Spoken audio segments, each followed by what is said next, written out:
Good evening, everybody, members. Welcome to Development Committee, 15th of February 2018. Just our usual emergency evacuation announcement.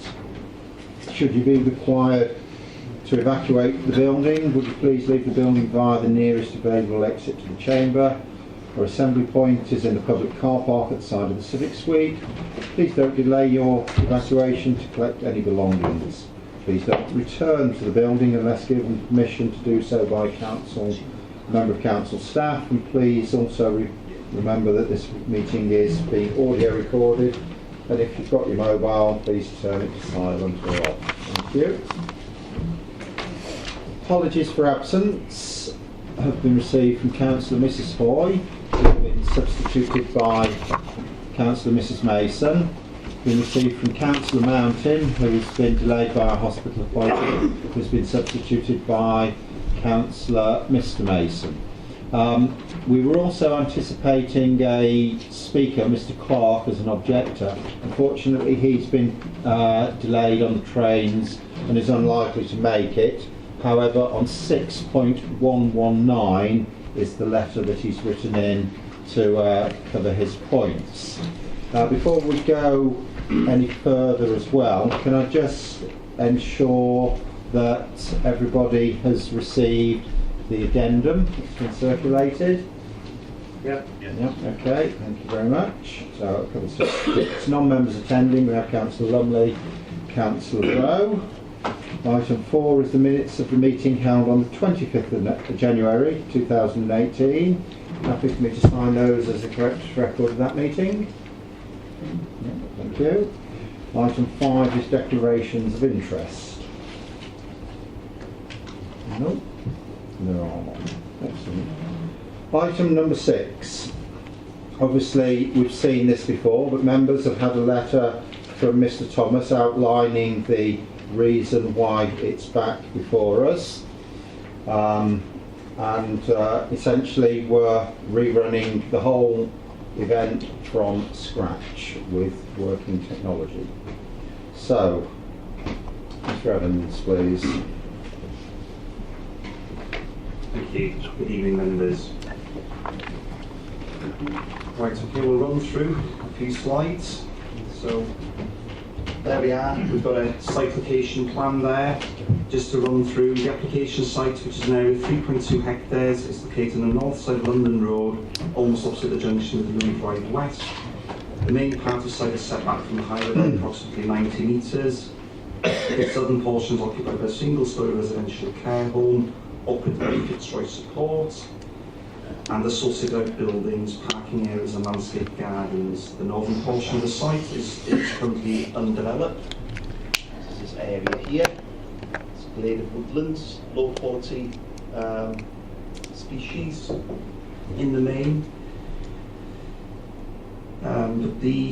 But basically it forms part of the council's allocated SCR1 allocation. This part of the application site includes a narrow projection into the open land to the west of the main body of the site, which is this projection here.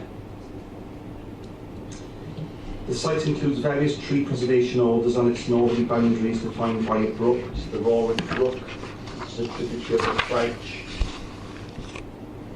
The application site is defined to include the main site access from London Road, the A129, currently in the local authority's ownership, and part of the existing access. The site access is shared with 2 halls located between the main southern boundary of the application site and London Road. The remainder of land between the main part of the site and London Road comprises a residential cul-de-sac known as Gun Close, and also Claremont Crescent by now it's been developed. So, Gun Close being here, and Claremont Crescent being this area here.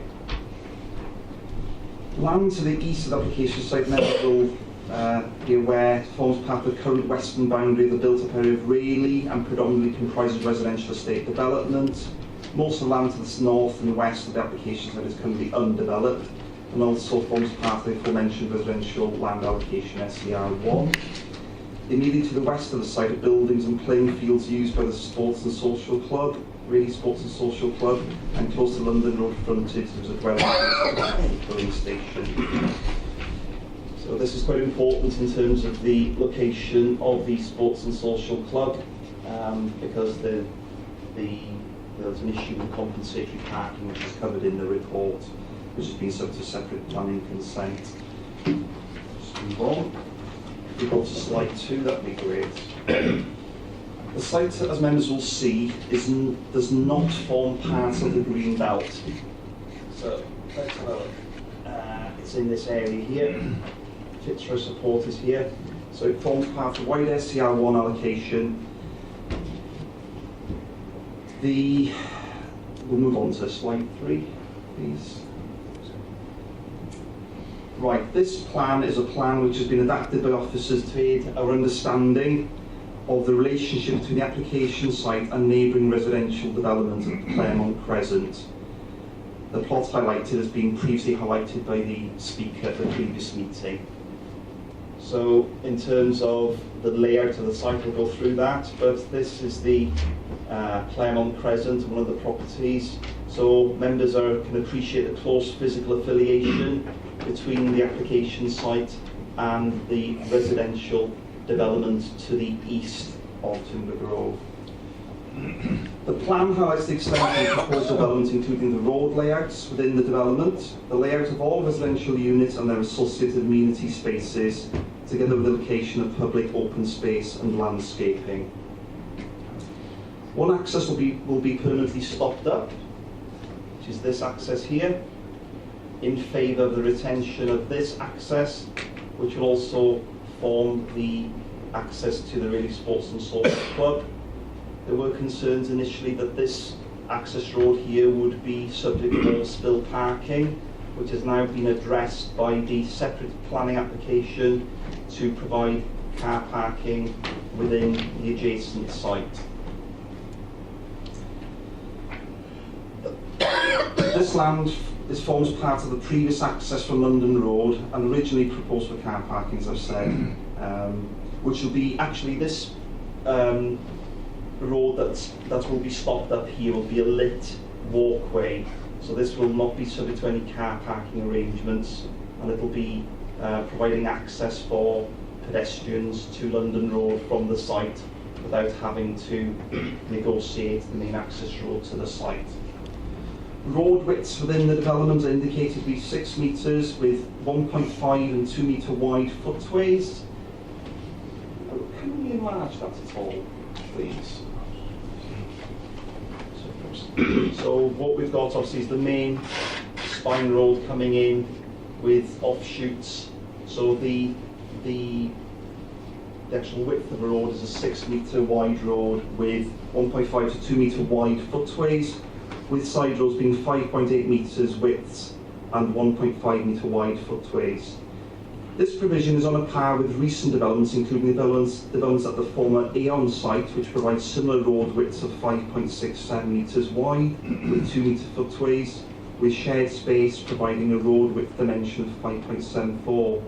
Further comparisons can be drawn with the Braes Lane development, where access to the site is 6.7 metres wide with 2 metre wide footways, with shared space being 5.89 metres. Furthermore, the Christmas Tree Farm in Hawkcol provides a 4.9 metre wide access with 2 metre footways and shared surface widths of 5.84. The Hall Road development provides an access and spine road width of 6.86 with 2 metre wide footways and a shared surface of 5.92. So that's just to draw a comparison basically in terms of what members will be able to ascertain for themselves in terms of road widths, etc. So what we have in terms of the development, perhaps if we could shrink it down slightly, please, Rob. Doesn't show very well there, but in terms of the development itself, I will show you in the slides of showing the specific locations of specific types of housing. But generally speaking, as we're looking at that site layout plan, what that plan sort of indicates really is that the open space is located at the top of the site, at the northeast corner. We have an area of planting which is a very strong physical boundary that will be retained within the site, and this is aligned with the area where where the badger set is.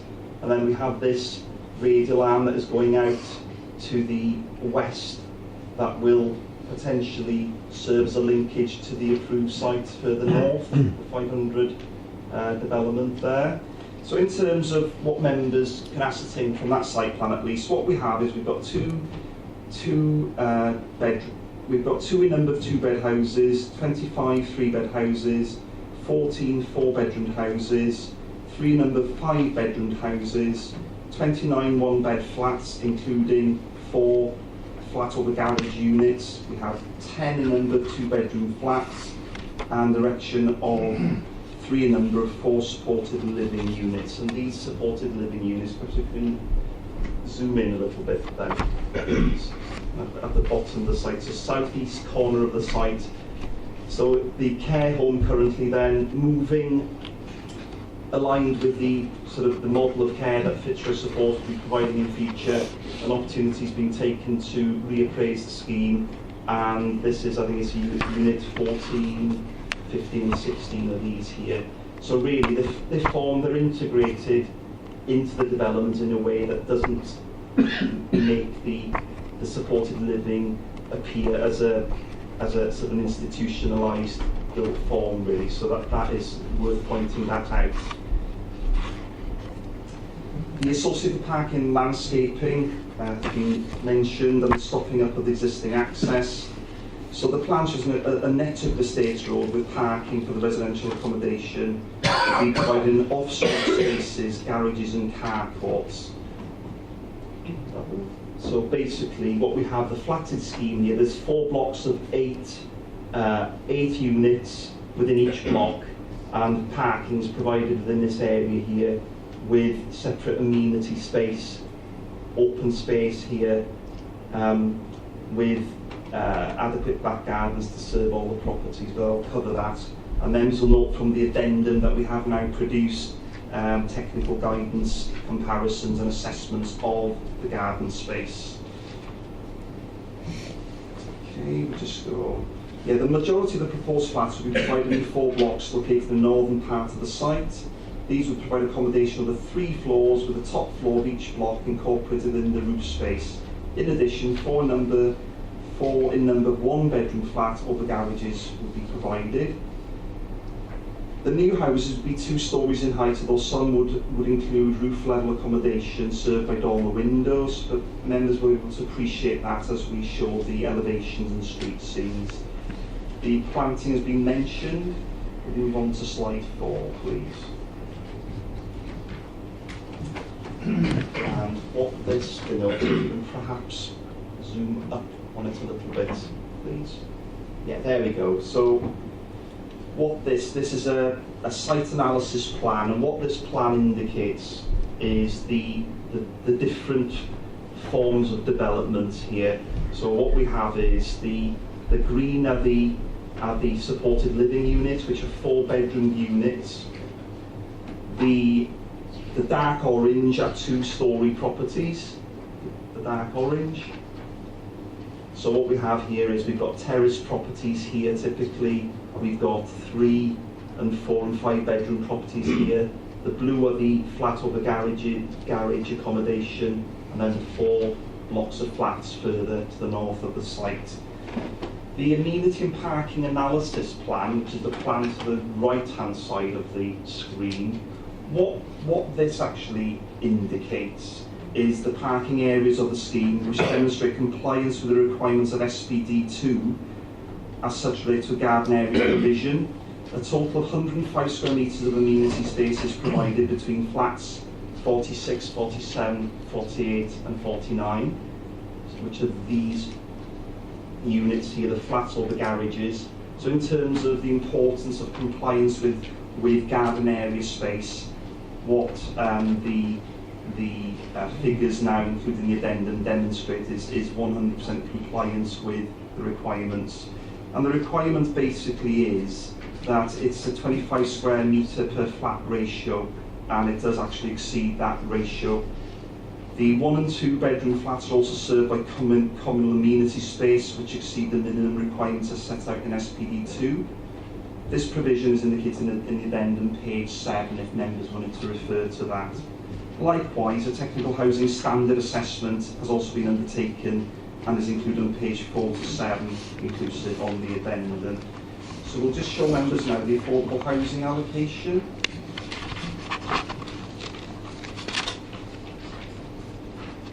Just slide 5. So there we are. What this demonstrates is that the affordable housing comprises a range of dwellings. Members will note also from the addendum that officers have received feedback from the strategic housing team on the suitability of the housing mix. So just to confirm to members, what we have is we have, in terms of the affordable mix, we have, these are the terrace properties. So what we have in total is we have 2 times 4 bed 6 person units, 4 times 2 bed 4 person units, 2 times 3 bed 4 person units, and 4 times 3 bed 5 person units, and units 55 to 86, which are the, in totality of these flatted schemes. That should be included. All the flats are basically affordable. So members will note from the addendum that further to the comments that have been received that the housing team basically are satisfied. They do not have any adverse comments in this respect. So in terms of compliance with the affordable housing criteria, I think it's H4 of the plan, it complies. So I'll just move on now, members, to show you some street scenes.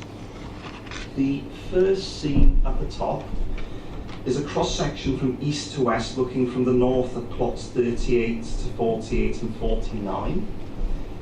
The second section, which one have we got there, Rob? We've got slide 6, have we? Slide 6. Yeah. The second section that we have here, members, this section here is a section, is a continuation of that street scene along the radial arm to the west of the site. So basically, if you were standing north looking at the fog units, for example, this is the section which is along that radial arm leading on from the fog units. I think those are the 2 fog units, flats over garages. The third section at the bottom here is looking from east to west from the Fitzroy support units to plot 22, which is a 3-bedroom property. So if one was at the east of the site looking from the Fitzroy support units towards the west, that is the end point of plot 7 there. So gives you an idea of the street, feel of the street. And we'll move on to slide 7, please. The fourth section is a view looking at plots 7 to 11 from the east, from the area in front of the Fitzroy support units again. Let's have a look, which is this one here. Yeah. So members can get a feel for the heights and the palette of materials, etc. And what I would say is, in terms of the master landscape plan, I do consider that the trees that are shown within the street scenes are actually true visual representations of the scheme once those trees have reached a certain age of maturity. Section 5, then, this section here, what this section shows is a view looking west from across the main spine road, taking in the current building and the flatted buildings. So this is a view basically looking at the flats right at the top of the site. And then just to finally move on, section 6 shows the view of the flatted blocks from the east from the public open space. Right, okay, so in terms of what members can ascertain from that, really, all I want to sort of members to take from that is what will strike you is there are a number of sort of design features. There are hip roofs, there are roof lights, there are sort of like jetty little gablet features. It's quite an interesting scheme in terms of the mix of part materials, render, brick, lots of glass, and if you notice the actual design, it's not just square windows. The fenestration tends to want to move with the rhythm of the roof line, etc. So that's quite an interesting feature. We'll move on to slide 8, please. These elevations then, what this elevation is the Fitzroy support 4-bed units. And just to give members an idea of the scale, of this, the actual eaves level here is only 2.4 above ground level, so it's described within the housing analysis plan as the chalet bungalow type development, which is the green on the previously shown plan. And the actual height of the building actually is 6.5 metres. A concern previously expressed, this would be the elevation that would be actually facing the boundary wall with Claremont Crescent. So in terms of any potential overlooking from this dwelling at least into Claremont Crescent, that just would not be possible due to the design. So I do feel that the design has been particularly responsive to mitigating the overlooking. Slide 9, we'll just go on to slide 9. The slide 9 is the flat above garage unit, and what members may note from a previous slide shown is it's basically an underpass into a rear courtyard parking area. So it's got an interesting sort of concept there, just to give a variety to the design really. So just to sort of, it's a good mix basically. And flat 10, if you go to slide 10, so just to give you an idea, these are the flatted schemes basically. So just to give you an idea of the range of heights, the flat in terms of height then is 10 metres in height. So it ranges from 6.5 from the Fitzroy support units to 10 metres in height, which are the 3-storey flatted scheme. The slide 11 is the refuge storage and collection. Further clarity has been sought on this matter from the applicant in terms of refuse storage and collection. What this plan seeks to demonstrate is the tracking of lorry movements throughout the site in terms of accessing the refuse storage areas. And what the applicant has done is the blue rectangular areas denote within the site where storage bins are going to be stored and the point of collection, which is shown in little stars here. So what it actually demonstrates is that throughout the site, due to the geometry and width of the road, that there will be no issues in terms of a bin lorry accessing the bin collection points. And in terms of the importance is that the bin collection points are right on the, in terms of in easy access of the curbside basically, other than tucked away behind an amenity space. So that is, we have sought some advice here from our colleagues in recycling, and in principle the scheme is acceptable, subject to further details being submitted in that respect. I'll just read that out. So the feedback we received is that it's acceptable, but further details would need to be submitted and could be covered by condition. That's the view of officers in this matter. Actually, members will note that the matter of refuse collection, which required clarification, was covered to an extent in point 6.5 of the report. So I'm going to move on now, members, to key considerations before closing my presentation. So the key considerations, as far as I'm concerned, are as follows. The consideration of the proposals against the National Planning Policy Framework and Development Plan. I'll remind members of a statutory duty to undertake decisions in strict accordance with the provisions of the Development Plan, as is required of us by Section 38(6) of the Planning Compulsory Purchase Act 2004. And then basically the presumption really is in favour of sustainable development, which is regarded as the golden thread running through both plan making and the decision making process. Proposals that accord with the development plan should be approved without delay. Where a development plan is absent, is silent, or where relevant policies are out of date, planning permission should be granted unless any adverse impacts of doing so would be significantly and demonstrably outweigh the benefits when assessed against the policies in the framework as a whole. So that is a broad overview that members will be aware of, but I'm duty bound to highlight that principle. So in terms of the core principles laid out and which underpin the National Planning Policy Framework, we just move on to assess, in the opinion of officers, how this application actually meets policy criteria.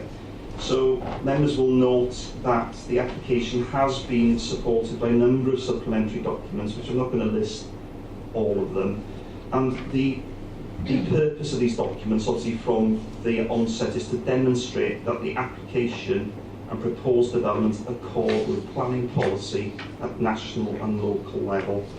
We have a design access statement, the horticultural report, a landscape master plan. We have an ecological impact assessment, a flood risk assessment, which within that assessment in Appendix G includes a surface water management plan. So in terms of that as the basis of the decision that we have to make, is on the basis of the evidence that is promoted and put forward by those documents. So I'm just going to conclude, members, by reiterating a few points. The application, as supported by further information, in officer's opinion, has demonstrated that the proposed scheme in its entirety complies with all those policies highlighted on page 6.113 of the report. The scheme is in accordance with the provision of the development plan. No material planning considerations indicate otherwise. The new access, design and layout of the development is considered in many respects exemplar, following considerable work on design improvements in conjunction with Essex County Council Urban Design Team. Essex Council Urban Designs support the scheme. Essex County Council Highways support the scheme. The road layout complies with adoptable standards and the Essex Design Guide. The scheme provides affordable housing in accordance with policy. The scheme complies with the space standards as included on the appendices, on the addendum. Flooding. Essex SUDS, the lead authority, does not object to the scheme. The lead flood authority has no concern that the scheme can achieve the greenfield water runoff rates such that the flow from the site is no greater after development than currently which takes place. And basically, this surface water management plan is covered in Appendix G of the flood risk assessment, and the conclusions reached in 6.0 of the report. And that is the basis on which Essex SUDS have confirmed their acceptability. Now, there is one section in the report, the conclusion, which perhaps is rather misleading, and it was an unfortunate choice of words. But what we have recently then, in the last couple of days from SUDS, I'll read this out to members. As you rightly set out below, we did object to the principle of the we did not object to the principle of the strategy. This was based on the information that was provided in support of this application, as it was demonstrated that the scheme could be delivered in line with our requirements. This would, however, be the subject of further examination of the required detailed information that has been requested as part of the condition. We did not feel that it was appropriate that an objection was placed on the application at this stage of the planning process, as some of the information required to carry out a detailed assessment could not be reasonably expected until the application had progressed to the next stage of the process. And that email actually tries to encompass and encapsulate the whole issue about the surface water drainage, is that the principles of peak flows from a site and water attenuation from the site, which is going to be achieved by three main means, which is the provision of filter drains, alleviation storage, and pervious surfaces. So the strategy has already been put forward in the flood risk assessment in Appendix G, and in principle what the lead flood authority is saying is, although perhaps we don't have the minutiae detail that is required at this stage, that is not a relevant consideration, because the principle of it, the technical data and the modelling that's been undertaken does demonstrate that it will be able to achieve it, but the conditions are needed to ensure that it does deliver in accordance with the principles set out in the flood risk analysis. That's the best way that I can explain that. So we'll move on, just before I conclude and pass back to the chair.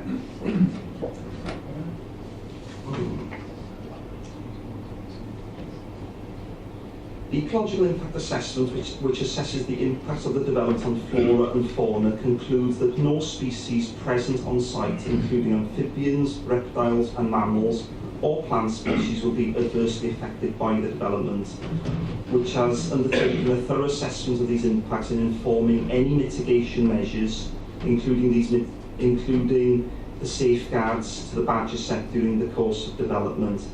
Natural England has no objection, and that's on page 6.26 of the report. So the clarity has been provided in connection with the storage bins. The tree replacement plan is a 2-for-1 ratio, is considered acceptable, subject to the planning conditions highlighted.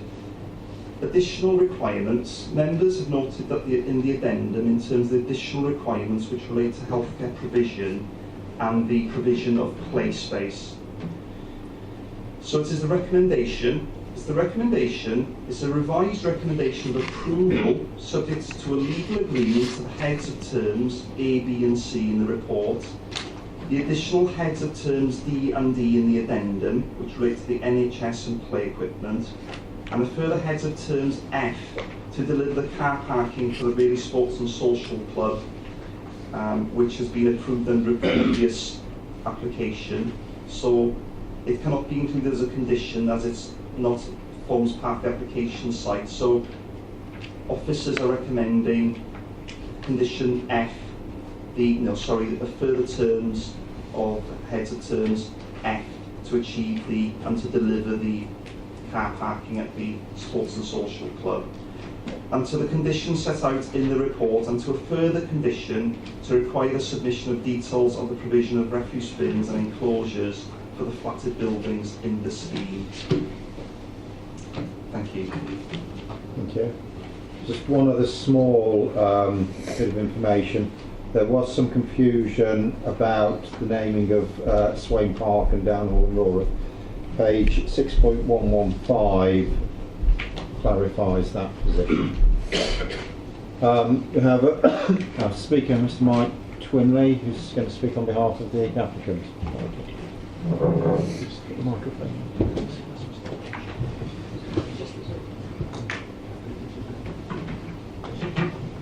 Maximum 5 minutes when you're ready.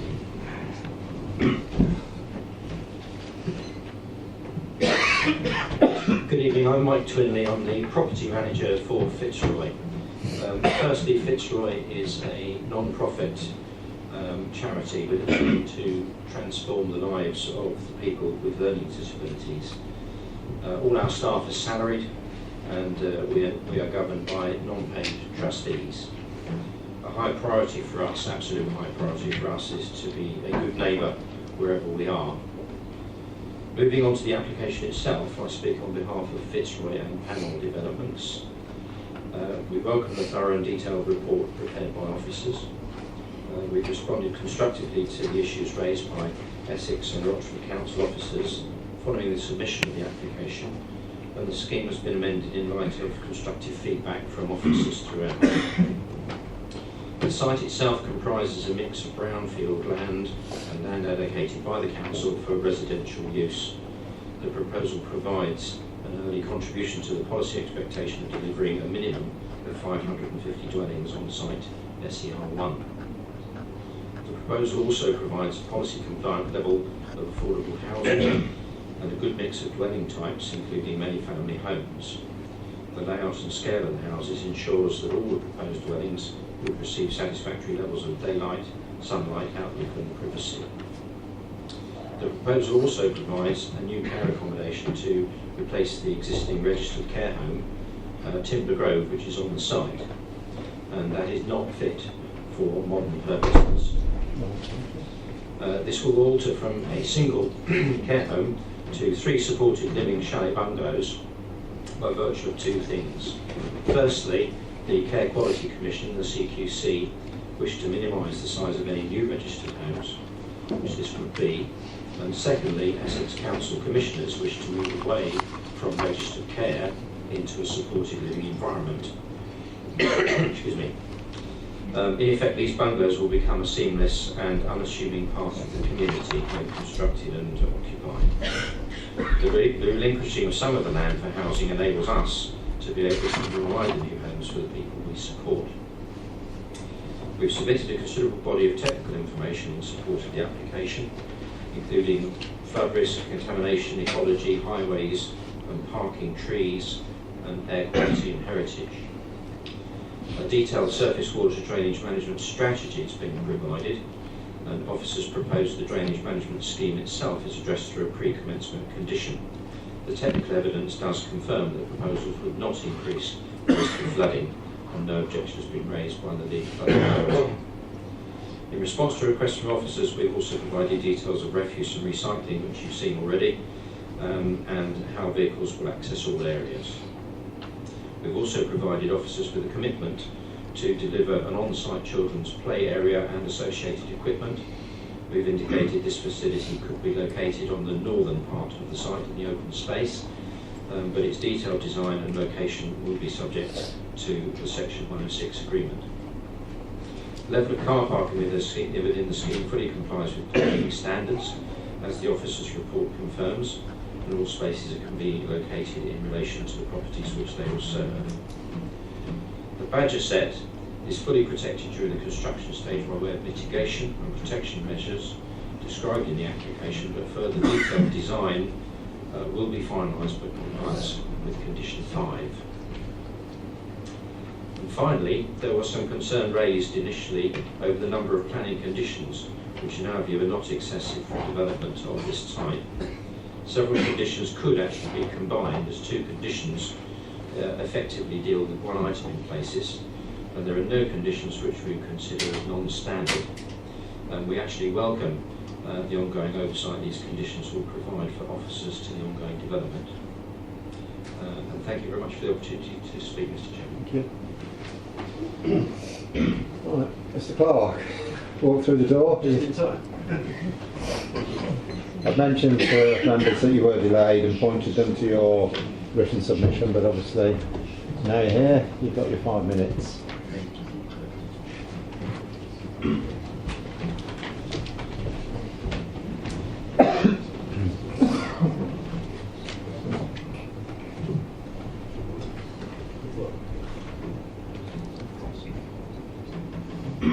Good evening all. Firstly, I'd like to say how disappointed I am that it's been brought back to committee. To be honest, I can't believe it. How can these planning officers be allowed to put additional anxiety and stress into people's lives? As mentioned in my first speech, they have no regards for the concerns of people of this town. If anything new has come to light tonight, I've just walked into something new that was different to the first event.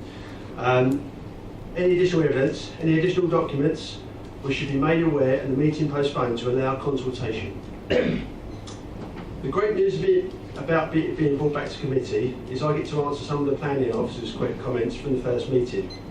I don't like the process where my queries can be answered after I have spoken and I can't challenge their points following this, and I find this to be unacceptable and outside the rules of natural justice. To answer a few points from the last meeting, the trees are in poor repair. Oh well, the trees are older than you and will live longer than you. We live in Rayleigh, unlike you. Stop analysing on Google Earth. Maybe your picture's a bit grainy. I know you're not great with IT. Indeed I will. To book a meeting with me and then to email me 8:30 the night before to cancel due to more pressing issues clearly shows you don't take our town seriously and are wrongly located in Wales to be our planning officer. I work on a project with leads in Scotland, Wales and all corners of England. When we need to be in London, as I was today, and got stuck, we're in London. When you need to be in Rayleigh, you should be. Maybe then you would know the trees are not in disrepair. You would also know that London Road desperately needs a crossing. It's unsafe due to traffic travelling at high speeds and not adhering to the 30-mile-an-hour speed limit due to a lack of signage. You may also know the care home is not in keeping with local properties, as stated at the last meeting. It is oversized. I disagree with the comments that I walked in as well. It is oversized, overbearing, and will ruin the natural enjoyment of my home and garden and that of my neighbours. You would also be able to correctly quote surrounding properties to the site, and I'll be correcting you if you make that same mistake again tonight. Indeed, if you spend more time on the train to Rayleigh, it may give you more reading time to review the Essex Design Guide and see that it's not been followed. My message to Matthew Thomas, Rochford District Council is clear. Stop trying to make me a target by highlighting my house on the website and on the screen tonight. If you clearly know where my houses are, well, why not come and pay a visit and tell me where the care home will sit? Mr. Clark, can I just stop you for a moment, please? Yeah. could you refrain from personally attacking the officers? Can you talk about their position rather than the individual names, Okay, please? that's fine. Okay. Again, I think I've been highlighting quite personally myself as well on the screen. Okay. My message to Fitzroy is: if you want a new home, it's clear. Maybe look outside of Rayleigh. We don't want your poorly designed houses. We don't want your 24-hour business next to our houses. We don't want your hidden bin site behind our garden. We don't want the noise from deliveries and staff arriving and leaving 24 hours a day. We don't want neighbours that have no regard for the community. And those that have heard my speech the first time will recollect their points. And I guess don't be scared to reject this proposal again tonight. Thank you. Thank you. Thanks. Do either of our visiting members wish to speak? Councillor Mrs Lumley. Thank you, Chairman. As I said previously, I do understand our residents' concerns over increasing traffic congestion and pedestrian safety in London Road. I've lived on the road for 46 years. I see it every day. The narrow footways on the north side are inadequate for pedestrians to pass pushchair or mobility scooter without stepping into the busy road. There are too many junctions in close proximity to this application site on a very busy stretch of road, very fast stretch of road at times. With so many junctions, highway safety for both pedestrians and drivers is a real concern. Traffic has difficulty turning right from Little Wheatley Chase into London Road. This is a bus route. Into the bus route. There is a very busy primary school in Little Wheatley Chase. Traffic often queues to turn right into the BP garage, blocking the road, and at times is also queuing to enter the garage from the direction of the Carpenter's Arms roundabout. Between Victoria Avenue and Little Wheatley Chase, opposite the BP garage, with a Marks and Spencer store now, there is no safe place for pedestrians to cross the London Road to access schools and services. A pedestrian study was undertaken by Highways in this location previously, which did not meet the criteria for a crossing at that time. In 2014, a pedestrian refuge was installed, and this is not a safe place to wait to cross that narrow stretch of road. Since then, the very successful Marks and Spencer store at the garage is attracting pedestrians across from the south side of London Road, Louis Drive Estate and beyond the Langham Drive Estate, to access the service at the garage, and probably more people will cross if they felt it was safe to do so. We are never going to persuade families and children to walk to school to reduce car driving and for their own well-being while there is no safe place for them to cross. Over recent years, the effects of cumulative developments, inadequate footways and lack of safe crossing points, together with increased traffic flow, have neither been recognised nor addressed by Highways. Excuse me. I would like to reassure residents that as the county member representing them, I am pursuing the provision of a pedestrian crossing in this vicinity through the local Highways panel, and the next meeting is in March. I'm confused by this application and the judgment on this, because we are told each application site must be judged on its own merit. For a previously approved development on land adjacent to Grange Villa, I think there's something like 57 properties, which may or may not be delivered anytime soon. The Essex Highway Authority consultation response in January 2016 highlighted the requirement to provide pedestrian crossing in this location. This led to a condition on approval that prior to occupation of the development, the developer shall be responsible for the provision of a pedestrian crossing on London Road, to include where appropriate drop curb crossings and provision of a 2-metre footway on the southern side of London Road to link into the existing footway on Little Wheatley Chase, and include associated infrastructure as approved by the County Council. If the Grange Villa development does not go ahead, this will not happen, and not at least not at any time soon. But this application, Timber Grove, to be determined this evening, which is for a much larger development of 83 properties, very close by, being judged on its own merit by this authority, it does not see the need for an agreement for a pedestrian crossing in this location. Why not?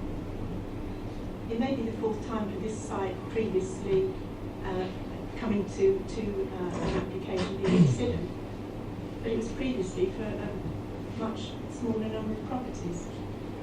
I understand that this application will be considered and determined on the basis of fact at the time of consideration, regardless of the requirements of a previously approved scheme, which may or may not be implemented, and therefore cannot be relied upon to deliver improvements. We are told for Timber Grove that developers are keen to get on with it as soon as possible. So why are we not asking for a condition for provision of a crossing in this location prior to this development? I would like to see a contribution for a pedestrian crossing from this development.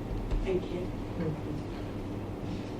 Councillor Steptoe, you indicated for us earlier.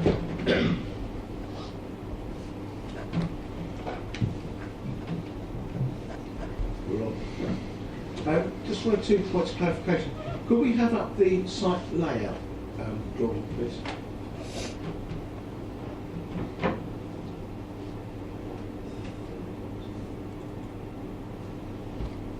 Can we? Okay. In the sort of top corner there's a square area, which I'm assuming is some sort of park or something. Can you just identify what that is, please? Is this? Do you mean this? Do you mean this area here? No, further down. Keep going down. That's it. It's like the Golden Shop. That is communal space to serve the 2 sets of flatted schemes. Right. Okay. Thank you. And if we can go down to the bottom of the drawing again, please. Keep going. You've got that leg that comes down, which appears to go nowhere.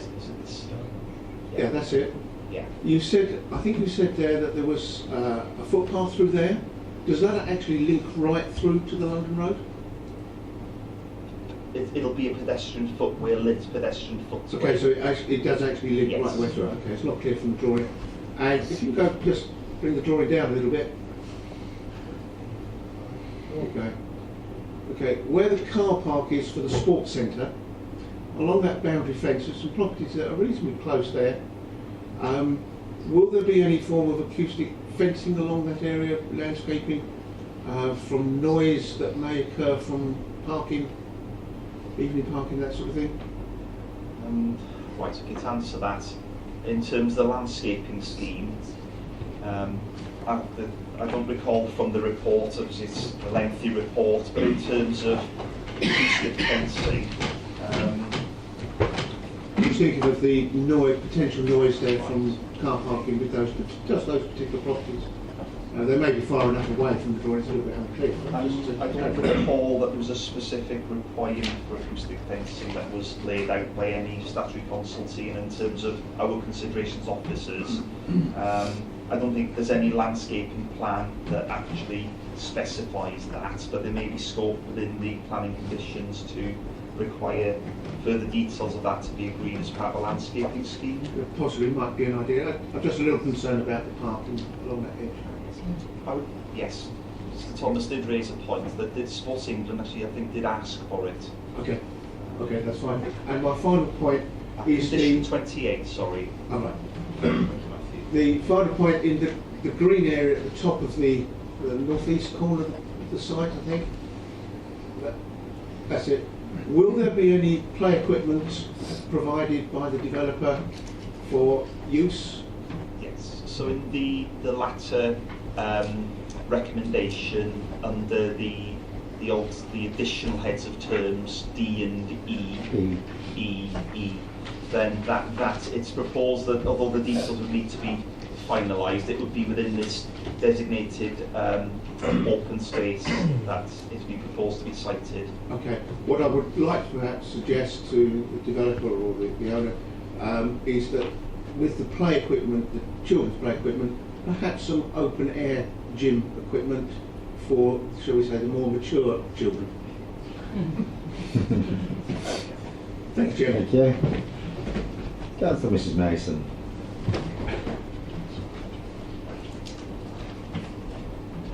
Nothing think that's working, but if not, I'm sure you can hear me.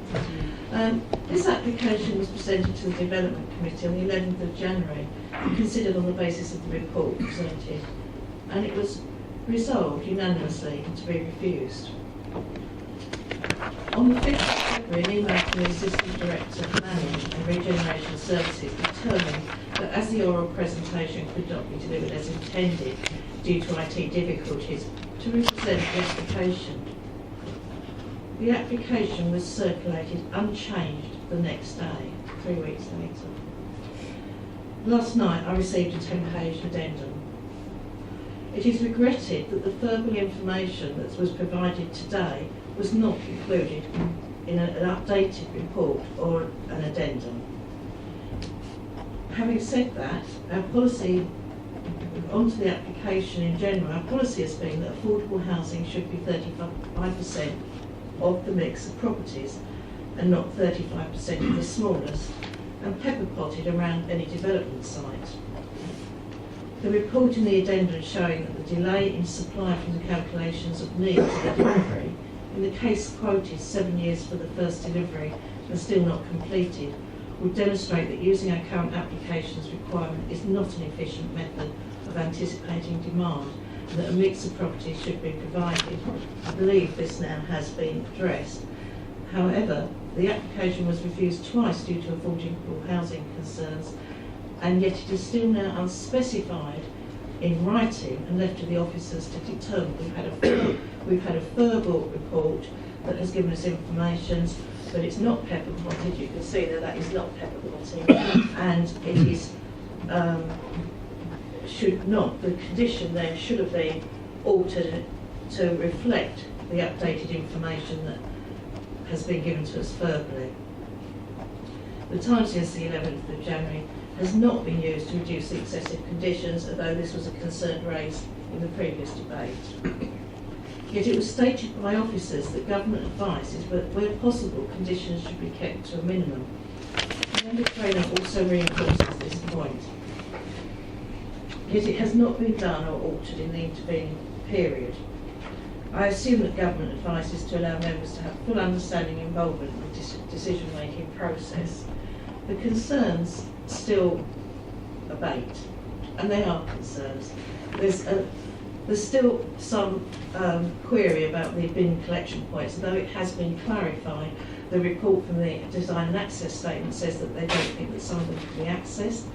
There is still, you haven't addressed the determination of safe walking and cycling routes to schools or clarification over the possible provision of a crossing. We haven't got the lack of lighting provision on street parking has not been mentioned. The lack of any scheme to prevent surface water runoff during construction and prevent pollution has not been covered, and I can't see it covered in conditions. I'm sure the officer will correct me if I'm wrong. The lack of ward member consultation due to the confusion over the ward has not been addressed or corrected. The details of the affordable housing is just a vague 35% in the conditions, not the information we've been given here. So, unfortunately, concerns abound. I won't go over all the difficulties in the report because, generally speaking, my feeling is those problems are minor. But I also feel they should have been addressed before we came here again. However, we have a problem. We have an application which I'm sure I've been around the site and I'm sure many other members have. Our hearts say we want to approve. We really want to approve it. We know the needs of the care home residents and how desperately they need new accommodation. But this is a planning department, a planning committee, and there's still many aspects, albeit minor, that I believe could and should have been addressed before the application came to this committee. And I'm concerned that some of them have been done verbally at the last minute, but I am pleased that some of the original concerns have been addressed. But my inclination would be to refuse the application because we haven't got adequate information, but I don't want to do that. And although that's my head, my heart doesn't want to do it. So what I'm going to propose, and I know this won't be a particularly popular decision, but I wonder if the committee might consider deferring this application for the applicant to address the issues raised. I will specify them, and I'm sure there will be other issues from other members raised, so that they could be addressed with officers and with the ward councillors, and because of the problem over the misnaming of the ward from both Downhall and Royal and Swain Park and Grange, so that ward members can be involved, as they should have been, and those issues can be addressed. And hopefully, if we defer this application, it can come back to us with points of concern addressed, as some have been today, fully addressed, so that members can be fully comfortable with approving this report. So I move for deferment. Councillor Newport.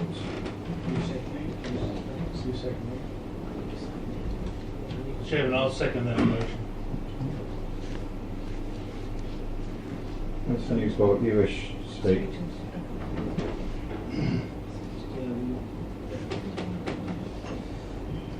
Thank you, Chair. Councillor Mrs Mason has covered most of the points I think that I was going to raise this evening. One thing I would like some clarification on though was with the bin store. If you could bring that slide back up, please.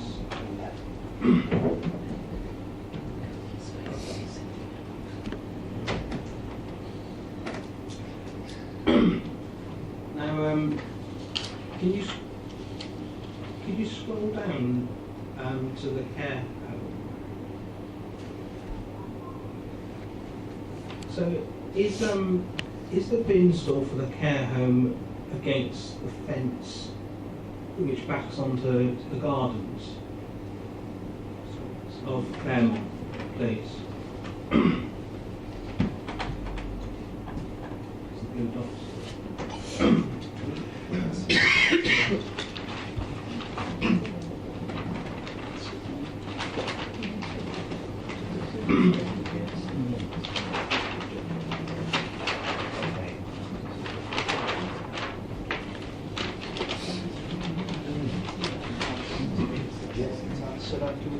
Chair. Right, so the direct question, the bin to serve Unit 16, there's a separation distance of about 3 metres between the gable end of Unit 16. So to answer the question categorically, no, the bin will not be against the fence, because this to a scale would represent 3 wheelie bins popped around to the side of the unit, so there's nothing actually against the fence of the boundary with Claremont Crescent. Okay, so I'm a bit concerned. I couldn't see any environmental health report in here, but if they're commercial bins, in the summer that could be pretty smelly for someone sitting in their garden. That's just one point I wanted to raise. One of the other points I wanted to speak about was the provision of the crossing. Now, Councillor Mrs Mason and Councillor Lumley has already discussed about the provision of a crossing. Now this is a very important point, because the pavement on the northern side of London Road is very narrow in places. Now, those people that are in those care homes, I assume they're not going to be housebound. Some of them may be in wheelchairs. And I've got great concerns about there's no crossing, so they can cross to the south side of the road where it's safer to walk or be pushed in a wheelchair. And I think they would struggle to be pushed along the pavement on that side. Some of them may have disabilities, so you need to walk 2 abreast. You cannot walk 2 abreast at some points on a London road. I've witnessed that myself, and carers may be having to step out into the road. It is a very, very important point to note, and the provision of a crossing, should this be approved, is a must in my opinion. The other thing, the last point I wanted to make was when this came before committee last time, Councillor Cutmore, the leader of the council, was here, and he lambasted the officers for lack of ward members' consultation, and still that hasn't occurred. And I just don't understand why. Thank you. Councillor Stanley. Thank you, Chairman. Thank you, Chairman. I'd like to draw your attention to the core strategy preferred options local development framework, page 55, in where we turn around and say we will apply the sequential test and direct development to areas least risk of flooding. We will apply the exceptions test when the sequential test has shown that there are no available locations for necessary development. And I'm sure that the officer is quite familiar with that paragraph. So, in that light, and from what has been said from the local flood authority, in as much as there are conditions, and a lot of conditions that there are, and we still I haven't seen anything to do with that before they start building. I'd like to bring to your attention a law of water courses and right parent ownerships. If you don't know about them, there is a law from government that has got this in. It follows that right parent owner properties are entitled, subject to any statutory modifications to their rights, to require that nothing is done to affect the prejudice either by quality or quantity of the watercourse as it flows in its natural state. Where an Act of Parliament has authorised interference with the natural flow, the original rights of the right parent owned property proprietors are impaired only so far as the reasonable exercise of statutory rights apply. Discharge of water, the occupier of land is under no obligation to prevent water that has come naturally into the land and has not been artificially retained there from passing into a neighbour's lower land, which could contradict the keeping of water and passing it onto lower land. And that means not just adjacent, but lower land in its extremities into the water courses. However, the lower occupier is under no obligation to receive that water. Councillor Stanley, you probably don't need to read out. Okay, I won't read it out. But this is judicial law. Okay, so I'll basically I'm going to ask the question: have the officers looked at judicial law in relation to flood preventions? And if they haven't, I suggest that they do, because there is an awful lot there where we have mistakenly not done it in the past in the way of permeable driveways or permeable places for parking in other areas of Rory. And I suggest that they look at this before they enter any more into it. Thank you. Thank you. Answer. Yeah, I'd like to... Oh, sorry. I'd like to come back obviously on that point. So in terms of I've got a sheet here which is basically a conclusion of the flood risk assessment, and to address that very issue that Councillor Stanley has raised in terms of sequential exceptions test, it meets all the tests because it's an allocated site and doesn't have to meet the exceptions test. That's planning law, that's no other law, that's planning law. So in terms of the tests are met categorically, and that's the end of the matter. Chairman, if I may, while there's a break, if I can help members with this idea about ward member consultation. Members will be familiar that from time to time we get applications that are of some size whereby, or some nature and characteristic, we anticipate that the members will be in receipt of phone calls as soon as the application hits the decks.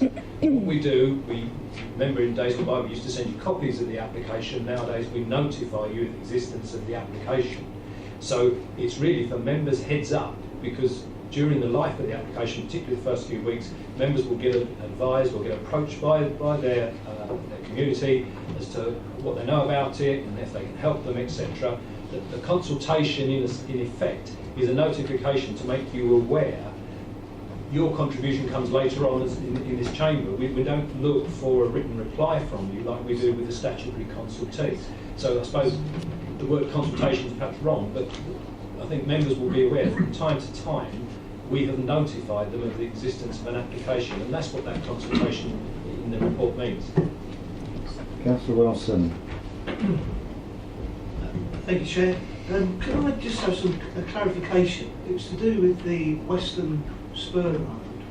I think, did the officer say that this was likely to be, or potentially, an access onto the future development to the west? The reason why I ask, because if it is, has Essex Highways taken account that this could potentially become a wrap road in the estate?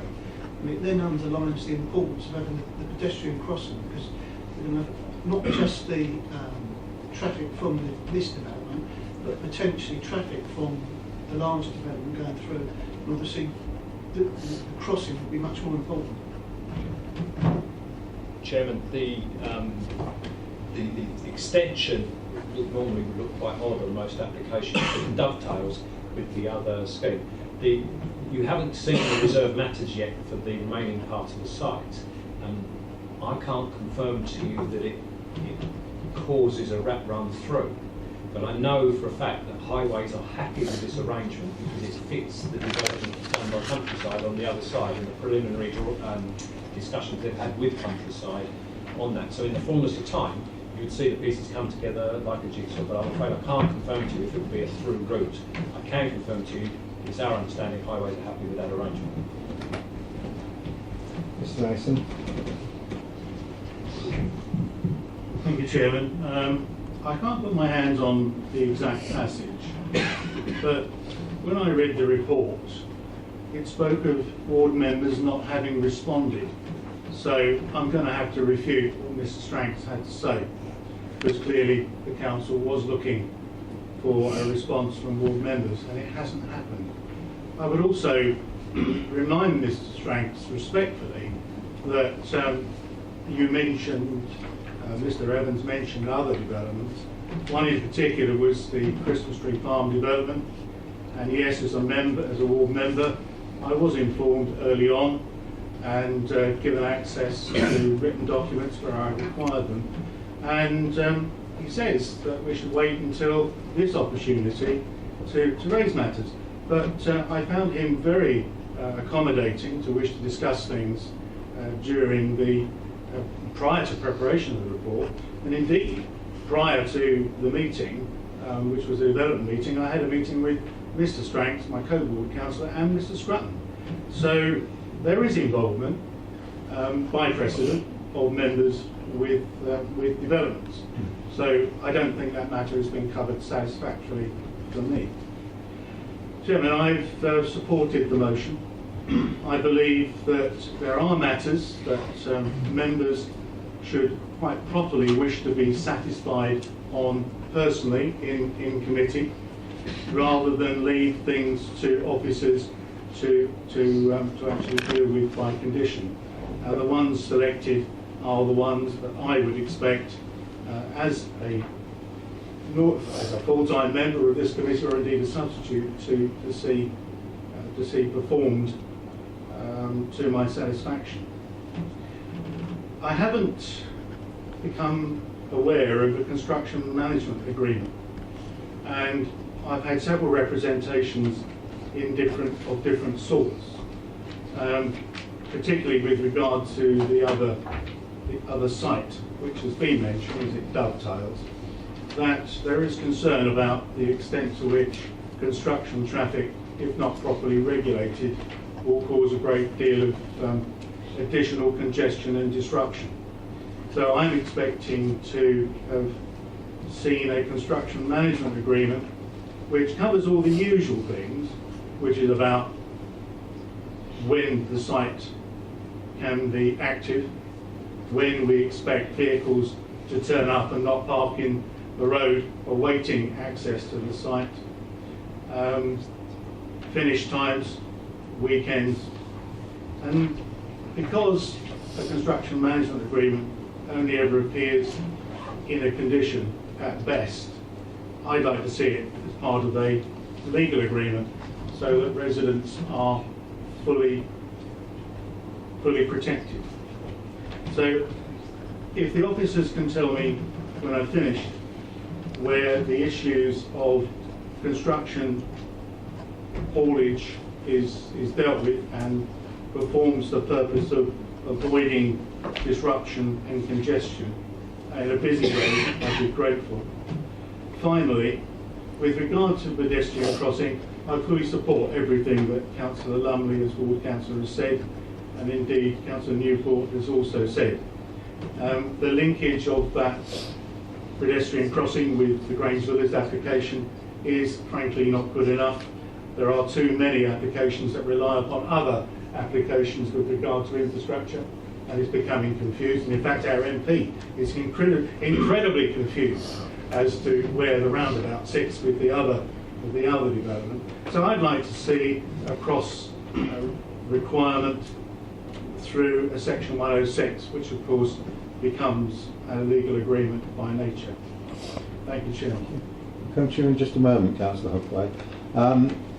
We've got a motion for deferment on the table at the moment, and I think, with the exception of Councillor Hookway in a minute, every member's had an opportunity to raise the initial points. So after Councillor Hookway's spoken, we'll go to the vote on the deferment, and then we'll conclude the rest of the debate. Yes, and I'll come back to you to sum up. Chair, on a point of order there, when I spoke, originally the deferment hadn't been proposed, so I have not had an opportunity to speak to the... You had. Point of order returned, Chairman. It had been proposed and seconded. No, I spoke first. He spoke first. In that case, I apologise. No. Councillor Hookway. I apologise, Mike. My misunderstanding. Thank you, Chairman. In the addendum that we received, a large section of that relates to reply to consultation from NHS Castle Point of Rochford CCG. In that they talk about the impact on the local medical services and provision, and there's they go through the various different calculations to produce a sum of money which they believe will help mitigate against the impact. Bearing in mind this is an addendum to the report, and when this was considered last time, if that had been approved last time, perhaps is it the case that this would not have been something that would have been part of the agreement, and therefore in the process of rejecting that this has allowed some important aspect of this impact of this development to be addressed. My concern is that in relation to a number of issues highlighted, in particular to do with the crossing, that we could be in danger of doing a similar thing in relation to another important aspect if we just allow this matter to go through unamended. So I do find myself in agreement with a number of councillors who have raised the issue of the crossing as a matter of importance and how it impacts not just this development but other future developments as well. Okay. Councillor Steptoe then on the deferment issue. Yes.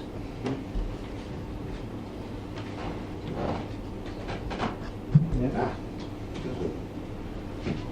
Chairman, as the crossing has become quite a relevant point in the discussions here, perhaps officers can actually help my memory here a little bit. There was an application on a site fairly adjacent to this site where there was some money set aside and there was a lot of discussion about a crossing with 106 agreement.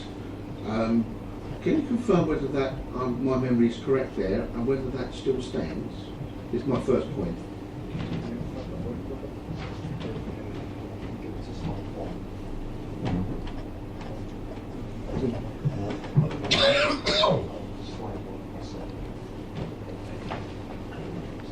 Chairman, the application I think members are referring to is the one for Grange Villas, the 47, 49 dwellings.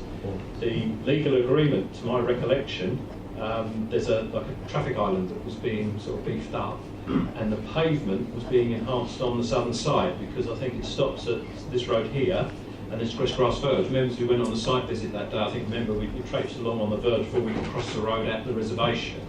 My recollections are that it isn't a full-blown zebra. The idea is that it's beefing up the pavement, but I haven't got that information in detail for you tonight, I'm afraid. But working from my brain, it's a central refuge that they was enhancing, I think. Okay. Thank you. Yeah, my memory is there was a lot of discussion around that particular point. Perhaps that can be pursued a little bit further. Maybe that will help. With regards to deferment, I'm afraid I can't support deferment. There's nothing there that I've heard that can't either be sorted out by condition or in consultation with the ward councillors once the application has been accepted. So I'm afraid I can't agree to the deferment. I think it's could just be dealt with by condition and consultation with the officers, with the ward members.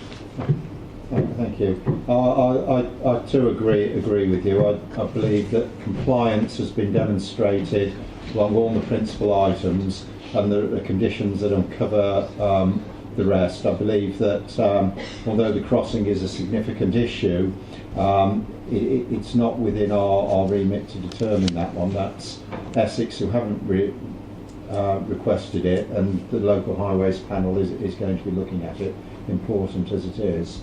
Councillor Mrs Mason, would you like to sum up?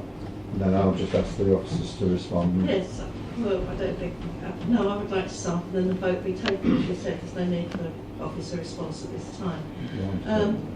They're not debaters. They're not the councillors. If I may sum up. If you would, Thank you, Mr. Chairman, without officer input. As before, there have been many concerns raised about this application, and it is regrettable it's come to us in this state.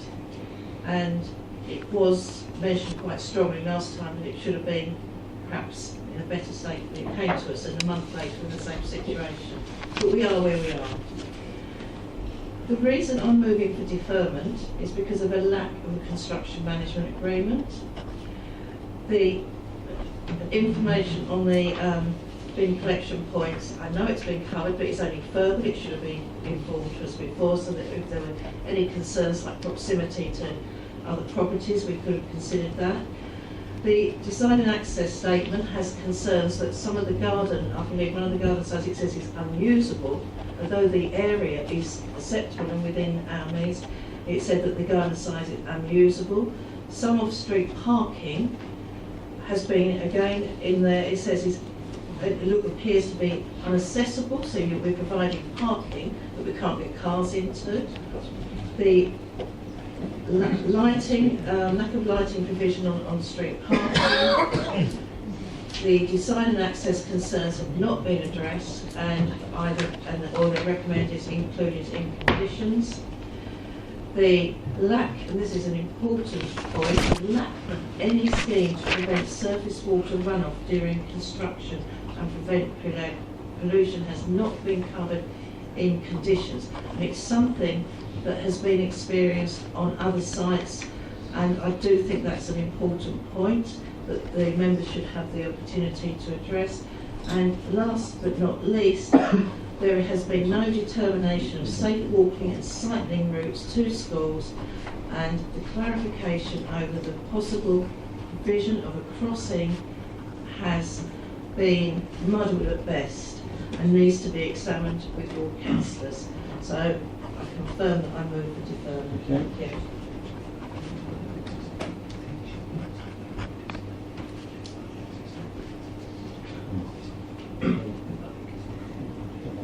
I'll ask Mr Thomas to just make some comments before we vote. Thank you, Chairman. It's just a couple of points to make before members vote on this particular matter.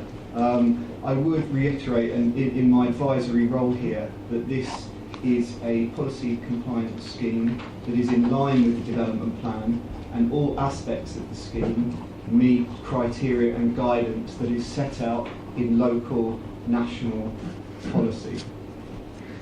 To address some of the points, this matter related to the bin collection, I would advise members that this has been addressed appropriately by the applicant. As far as anything related to lighting scheme, that is conditioned in the document, the report provided. As far as the crossing is concerned, that has been addressed by Essex Highways and it has not been deemed necessary for this scheme. For a construction management plan, that has also been conditioned. In relation to drainage and runoff during construction periods, that has also been conditioned, and that is an appropriate way of addressing that matter. In relation to affordable housing, particularly, it meets the council's policy for 35% affordable housing. It meets the policy, and it is acceptable to our housing department with the criteria presented. In relation to, I was just seeing the last matters, that's not covered. I think that was all the matters covered, unless, in relation to parking, that's probably the last one, they meet the APOA standards completely and it's perfectly acceptable to Essex Highways. So just to reiterate that point, that it meets the APOA standards, the scheme. Members, our vote now is on whether this item is deferred, not whether it's approved or not, just on I'm sorry, Mr. Chairman, as a point of order, you've allowed an officer to come back on points when it should be a member debate. I can accept that. And I would like to say, in the report, it says that some of the off-street parking is inaccessible. So you're either saying the report is wrong or not. You can take those points further, depending on which way this next vote goes. So members, the vote is to defer this item based on the items for discussion that Councillor Mrs Mason has put forward. We've heard our professional officer opinion. Those members in favour of the deferment, please indicate. In favour. Those against the deferment.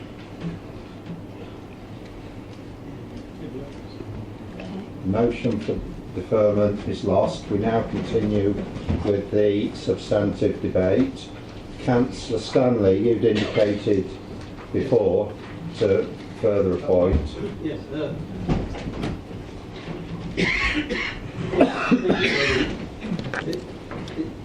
Although coming back to the exception test,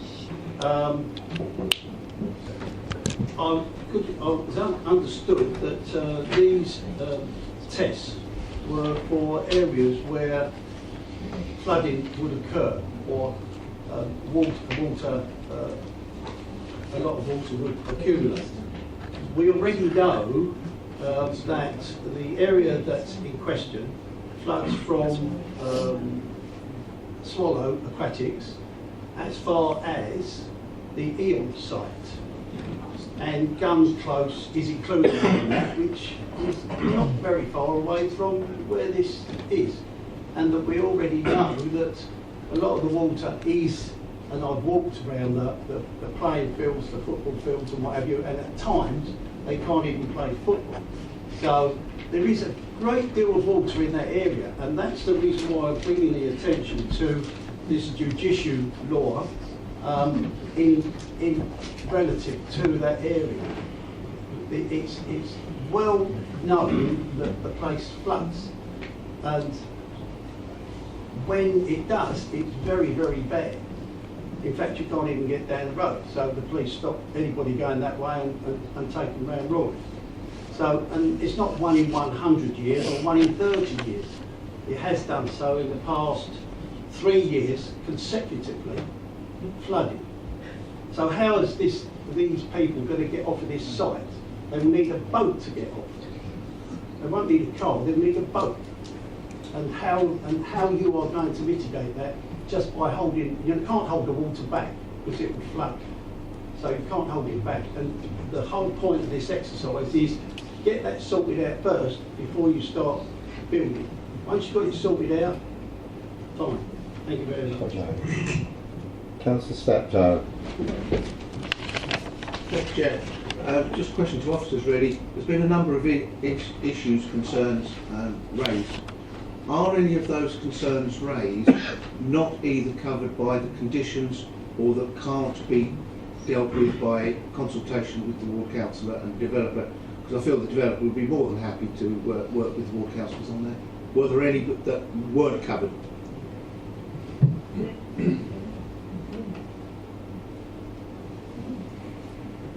Chair, could I come back on Councillor Stanley's point to begin with, please? I feel I have to read this to clarify the situation.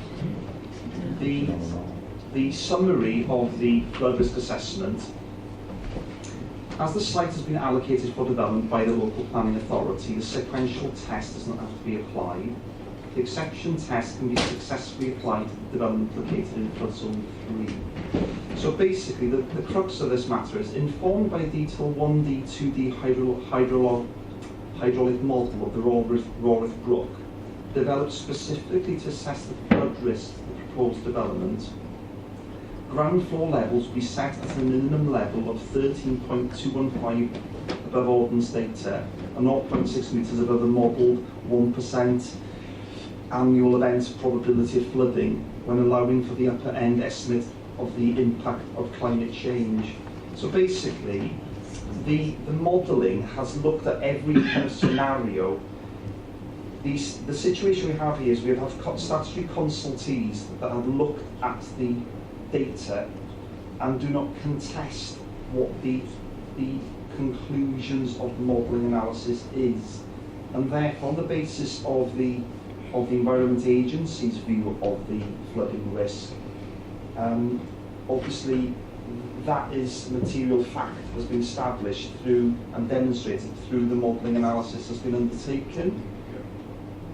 Thank you. Councillor Stanley, I think I've been generous enough to give you more than enough opportunity. No, Councillor Stanley. Councillor Stanley, please. I've given you more than enough opportunity to explore and elucidate your concerns.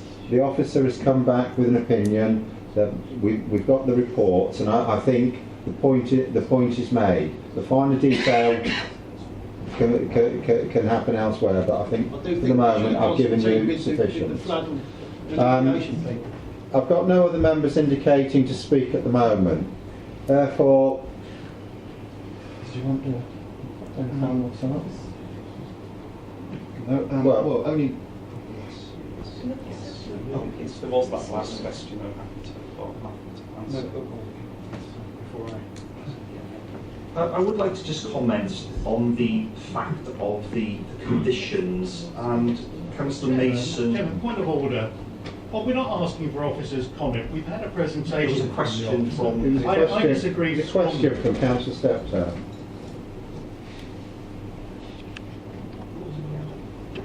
Basically, in a nutshell, the conditions are there for a reason.